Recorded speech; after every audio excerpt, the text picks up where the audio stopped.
wife homeschooled for 6 years, and then we switched out, and I homeschooled them for the next 6 years. So they've been homeschooled about 12 years.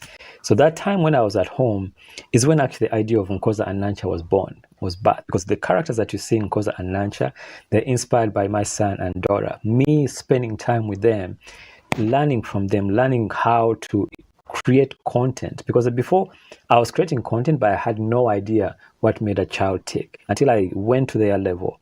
And as a father, I never really appreciated what my wife did at home until I homeschooled. I was like, oh my gosh, they need to be paid thousands and thousands of dollars. Mothers. Yeah, mothers, they do so much at home. Yeah. Wow, this is so interesting. And for those of you that have just joined us, I'm just having a moment with this wonderful man, Solomon W. Jagwe, who is an interesting storyteller. He is just everything you would ever want. But what catches my attention is to find such a man who is so passionate about his country, about his culture, about his roots. And that is not so common to find among us people that leave the motherland to come to the United States of America. Now, we want to talk more about Coza and Nancy. And I want you to break it down and give it to us the way. You said this was an inspiration that comes from your daughter and son. But this book is so interesting. Yeah. This is very, very interesting. I would love everybody to have a copy of this book, because your life is going to change and see things differently, and you're going to connect to who you are more. The few pages I've read from this book. But tell me, let's start on this book. All right. Yeah, so this is a result of teamwork. So first I want to give credit to all the team members of Soul Studios. When I started out, it was just really me and my wife, but I want to give credit to the team, Soul Studios team, that has been able to bring this together. When I started out, I had an idea, and actually it was back in the day when I was working on Galiwango, Obulamu Bwekiso. That was the first animated film that I wanted to create to inspire young Ugandans to be able to, love their country, to love the wildlife, and to be able to conserve it. So that comic book that you're holding right there is, it has at the back the names of the wild animals in Uganda and in Swahili. So my hope and my dream is that kids all around the world, especially Ugandan kids who have been brought up here in the diaspora and are disconnected from their roots in Uganda, that they get a chance to tap into at an early age, because children have a formative years when they're with us. Yeah. That we do our best to spend time. So my hope is that a parent can actually sit down with that comic book with their child and read together, and if they have questions, that the parent can help answer them. So that is how it began. And I love to draw, and there's a really awesome story. I went to boarding school in Makonzi. Okay. And that's the danger zone, but back then that's what we called it. And I remember the first thing that I learned how to draw was a horse. And there was a fellow classmate. No, actually he was 2 classes ahead of me, and he knew how to draw a horse. And I didn't know how to draw the horse. So he would ask me to pay for in my lunch. I'll give him half of my lunch every day, and he would take me to where the sand was, because Makonzi is built on a former lake bed. And that's how I used to draw. That was the early stages of me learning how to draw and be passionate about drawing animals. Wow. Yeah. Wow. I surrounded my Porsche so I could learn how to draw. This is so interesting, so inspiring. I always tell people out there, you want to be great, you want to reach your goals, you want to go somewhere, but you're so reserved to whatever that you have. You can never reach your destiny. You can never reach anywhere, if you hold on to whatever that you have. Imagine, let the Porsche go. So the man. all right. Let's get in this book. Yeah. So this is a story. Yes. Nancy and Coza, they went to the village. That's right. And when you're reading this book, it says the journey to the wildlife park begins. So, but it's the inspiration is not only in the World Pack, it's life in general, right? Yes, Life in general. right. And okay, give us a breakdown of this story. Okay, so the idea is I'm trying to share an experience as a parent living in the diaspora with my fellow Ugandans. So as a shared experience, because when I first created in Coza and Nancy, it was really just for me and my wife, because my wife was like, I need something to help me while I'm raising our kids to teach them about your language, because my wife is African American and she's born here in the US.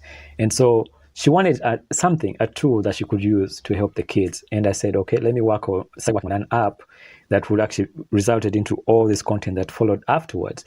And so what the kids were really fascinated about was village life. So that's how I created that story of, let me write a story about these two kids.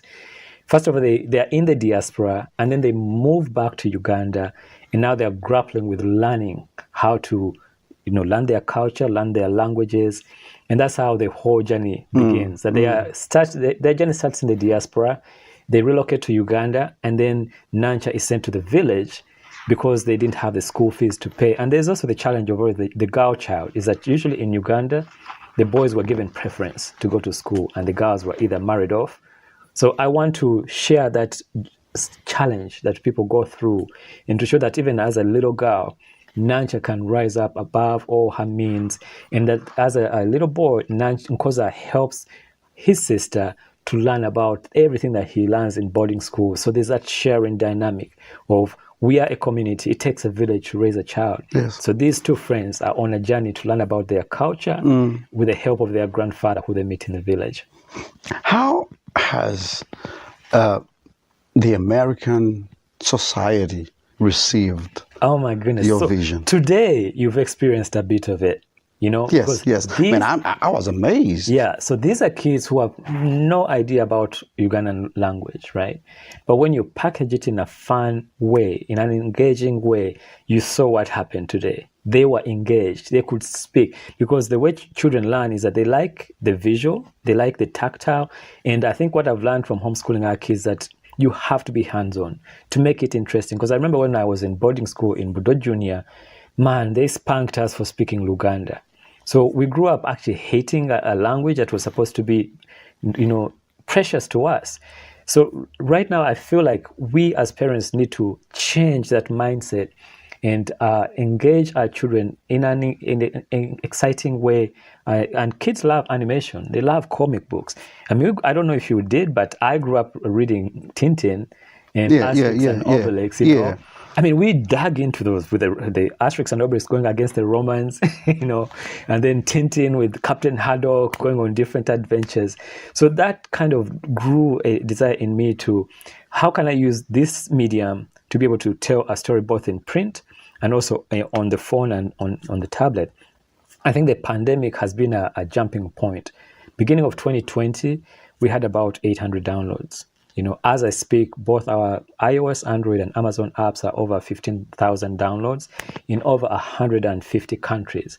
That's how far the app has been downloaded and is being used by parents all over the world. So this comic book and the app itself is just a tool to, like, if you don't have internet, if you don't have electricity, you can still learn something using the comic book and learn about the names of the wildlife in the back of the comic books. But if you have internet and you have access to a mobile phone, you can also use that tool. Because I got a video of a parent. They had gone for vacation in the village in Uganda. There was no internet, but they had downloaded the app on their phone, and their kids were learning Luganda in the village. Wow. So to me, that is precious, because the kids get engaged, the parents are involved, and also opens up this curiosity about Uganda. Yeah. Now, let's also talk about the Ugandan community in the United States. Has it really helped them? I find that people come here and they lose culture. Their kids, they don't want anything to do with Uganda because of what their parents went through, and how has it been with them? So here in the diaspora, it's a major challenge because you look for resources to be able to teach your children a language, and it's difficult because most of us, when we come to the US, either you have a job that requires you to work late at night. By the time you come home, the kids are sleeping, or they're either staying with a caretaker that doesn't speak your language, So this has been helpful. And there's several conventions that I've attended, I hear the same message from parents telling me, man, this is making a big difference. And we also have a Uganda Academy here in Washington, D.C. that serves Virginia, Maryland, and Washington, D.C. And so kids get together every Saturday at between 10:30. It used to be 3 p.m., but now it's between 10 and 10:30 to 12:30, about there, and for 1 hour. That's how we've actually, as families in the Ugandan community, are trying to dig into helping each other to tell the stories and learn our languages. There is, I hear about Nabagereka Foundation. They come to do Chisakarte and things like that. Have they ventured into using this? Because I think this would really, really help. I'm actually glad you asked that, because on one of the Chisakate in Uganda, the kids were using the app. Okay. In Uganda. So I'm so grateful to the Nabagereka for how she has spearheaded this Ubuntu Bulamu. That's so innate in us as Ugandans, that you raise to have goodness, or Ubuntu Bulamu. That's how when you addressing somebody else, you greet them humbly and kindly, and you don't talk over your elders and things like that. It's a challenge here in the US, because if a kid is brought up here, then they go to the mall, they're going to see a kid just going off on their parent, And so those values are so important to carry on.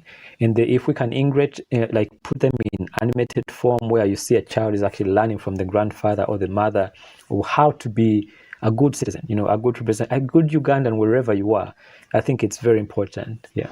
Now let's also talk about funding. Yes. You need a lot of money, a lot of resources to get this there. I mean, I don't know where you've gone through to get it where it is, but I think this is when the Ministry of Education, the Ministry of Culture from my country, from Uganda, should actually jump on board, because there is someone who has got it to take it to another level. Have you gotten, in touch with the ministry? Have they come on board to get this somewhere? So in terms of partnerships, the embassy has actually been very, very active in engaging me. Wow. So we've been to several schools as the embassy adoption program. They partner with schools so they can actually, those schools can learn about Uganda. And so the previous session, I think it was a year ago, before the pandemic, it made everything difficult, is that we're able to do a virtual one where each child was given a full year of a subscription to the Coza and Nancy app. And they were also given a comic book to go along with that. So the embassy here in DC has been very, very helpful in terms of partnerships. Now, when it comes to Uganda itself, I partnered with the Uganda Wildlife Authority at some point. And I think you may have seen one of the videos I played. And to help promote Uganda. And Lily Ajarova, who is right now the head of UTB, she used to be at Ngamba Island. So we've worked together to help promote the wildlife conservation. And I created a comic book for Ngamba Island. There's a little chimpanzee called Ikuru. So I'm trying to get everything, the things that I'm passionate about, like wildlife conservation and culture, to be able to work together. But I'm always welcoming any other partners that are willing to come on board. And I'm looking forward to when these comic books can actually be available in libraries, in schools in Uganda, in every school. For those of you that have just joined us, having a moment with this wonderful young man, everything that he says is what everybody needs to hear, and if we're going to preserve our culture, if we're going to get our country to the next level, we cannot forget our roots. Definitely, it's what we need to go to another mile. I want to thank, and on a very serious note, I want to thank the Embassy of Uganda in Washington, D.C., of course, led by His Excellency, Mr. Katende, for the great job that you're doing. And I hope all the other embassies everywhere can borrow a leaf. And we have such interactions, such programs where we highlight, promote our culture to the rest of the worlds that we are in, because that's where we come from. And I've seen it right here in DC, being done at the Embassy of Uganda in Washington, and I would love to see this in all other spheres. And if we can put a budget to this is what we need, seriously. People would love, we'll go more than knowing about chimpanzees. We go more than that. And what Solomon is putting here is let people get to know how they pronounce names of fruits, names of food, get back our dialect properly. And that is what Solomon is advocating for. And having him in the diaspora, if he gets help from the government of Uganda, and we look into what he's doing and hyper it. I tell you what, have you realized, Solomon, that Indians don't change? Their culture is still intact, because everywhere you go, it's still that marriage, it's still that language. We were talking last night with Margaret, and we were talking, okay, Uganda is having Yuga wood, but Yuga wood is becoming like Nollywood. Right. We're copying what Nigeria is, and we're forgetting ours. Yeah. And for me, even the curriculum of Uganda should adopt what you have. Yeah. And I'm hoping that that's the case. I'm proud of people like Lukman Ali. Yeah. He's a cinematographer, filmmaker in Uganda. Ugandans who are championing, let's create something that's so of Uganda-centric, that our kids can actually identify with that. Because you had all those questions those kids had. Do you have this? Do you have that? Do you do this? Do you do that? Those are things that I am hoping that we develop a passion in our young people, because they are the future of our country. They really are. And what I've done with the app, together with my team, is that we're not just teaching Luganda. We've included Swahili, but we also want to add languages like Runyachitara, a combination of Ruchiga and Runyankore, Acholi, all the languages in Uganda, because we are so diverse. And that's what makes us such a beautiful country, is that we are the most diverse country in the world. And we have so many stories, so many folk tales that we can bring together, that we can help channel those to bring to teach our children the culture and our languages. I was on the app today, and as my mind was refreshed by some of those songs, like Njovu yakula bulungi negeja na.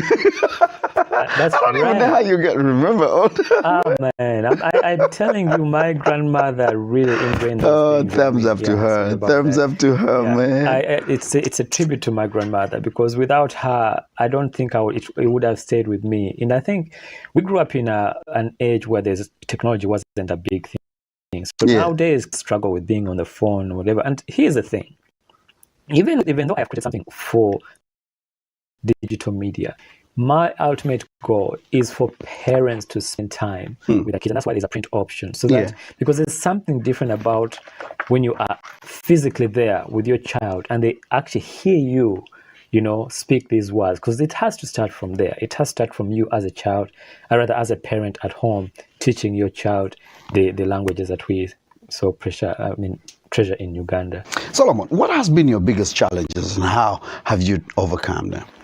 I think the biggest challenge has been funding. That has to be, because every artist has a dream, but you need computer hardware, you need software, you need people, you need a team to be able to bring a dream to life. So it's been a difficult thing to have this huge dream, but not have the funding to be able to bring it to fruition. And I think what I've done is I've used what I've had, all along, to do my best and make connections. And sometimes it's not even the funding that is most important, but the connection to that one person that's going to change your life, that who truly believes in the idea, and they feel like, I can come on board behind that. That has been one of the biggest challenges, but also raising a family in the diaspora.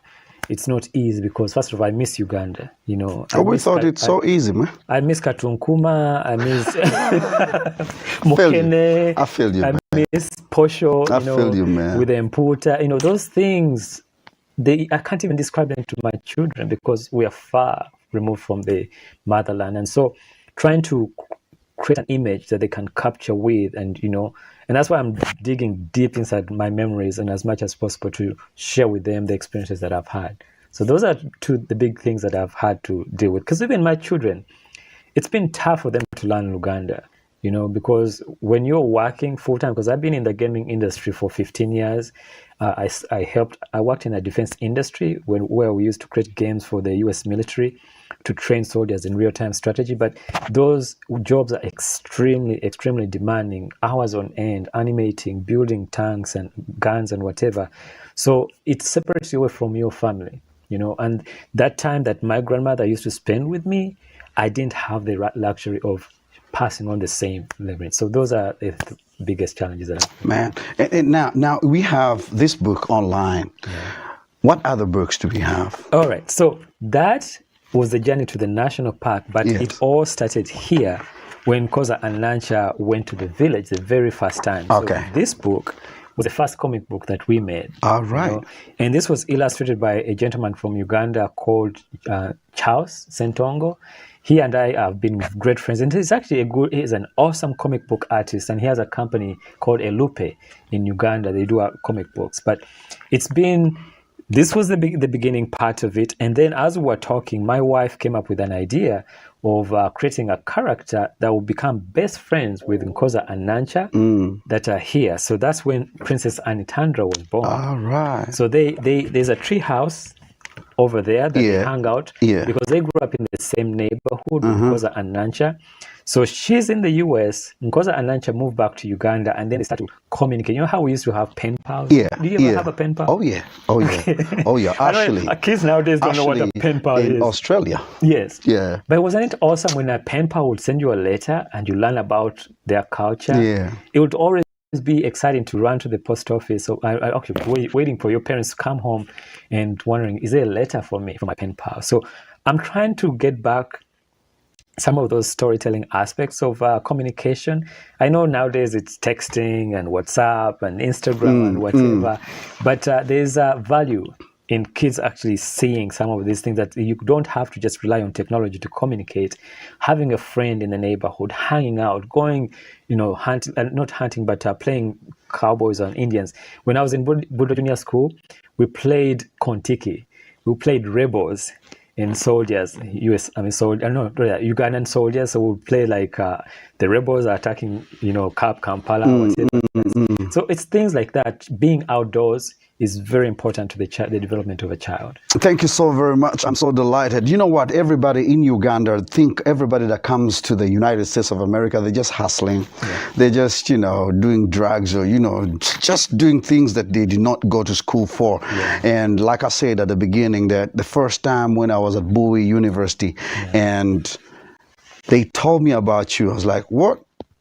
Okay, so this is an inspiration to many of us that are still down in Uganda, that you can leave Uganda and still be professional. Yes. Okay, so I want you to speak to them and just give them an outline, and that will be our bye-bye. All right, so skill set. I think it's very important as you have this dream, whichever dream that you may have as a Ugandan, because I'm always, when I talk to people online, they're asking me how I got here. I'm always encouraging them to try to use whatever you can. There was an Indian gentleman I met in Uganda. He hired me to paint a mural. It was on Kampala Road, right next to Uganda House. I don't know if it's still Uganda House. Uganda has changed so much. But he hired me to paint a mural of his shop called Photo Magic at the time. And it was a son and his dad and mom. And the gentleman was he was happy with the mural. It was a reel. It was like a canister of film coming out of a hat. Instead of a rabbit, it was the film coming out. So before that, no one knew. Well, a lot of people didn't know that he was producing photos at the time. But once that mural came up, so people on Diamond Trust could see it from there, and so they would walk down and come and produce their photos here instead of Diamond Trust. So he was very happy. So one day he sat me down and asked me, do you want to learn computers? And at that time, I had no idea how to even use computer graphics or Photoshop. And he said, but I'm not going to pay you. I'm like, oh my gosh. I'm in my senior 6 vacation. He said, I'm not going to pay you, but I'm going to give you money for lunch and the taxi.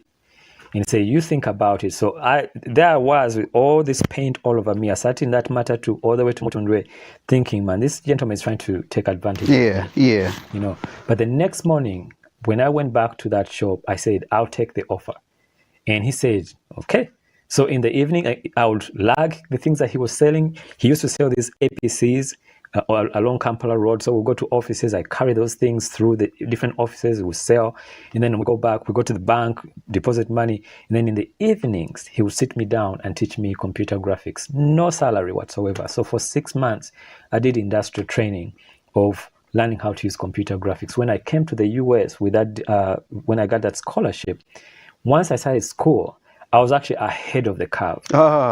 Way ahead of the curve. I was blessed to have a professor that saw the potential that I had, that I actually missed some of my classes because I didn't have. She would say, can you help me with the instruction of my fellow students?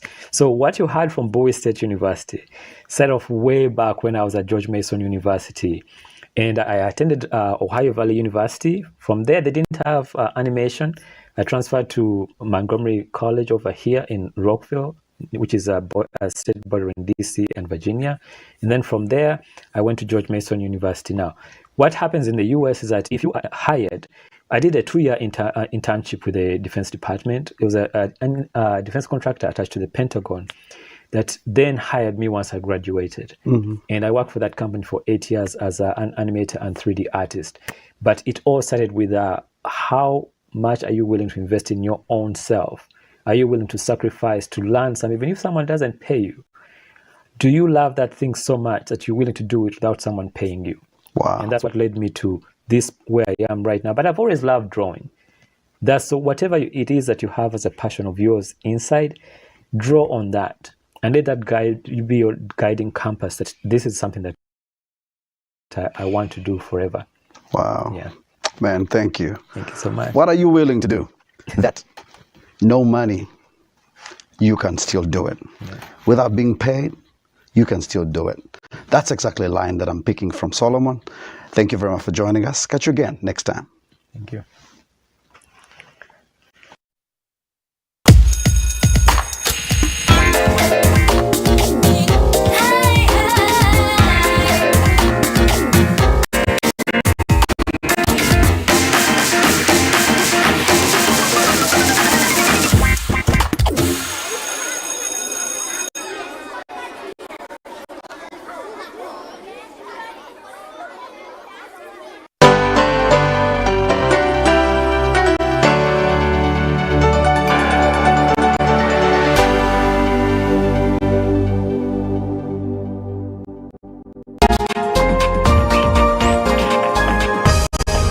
This weekend.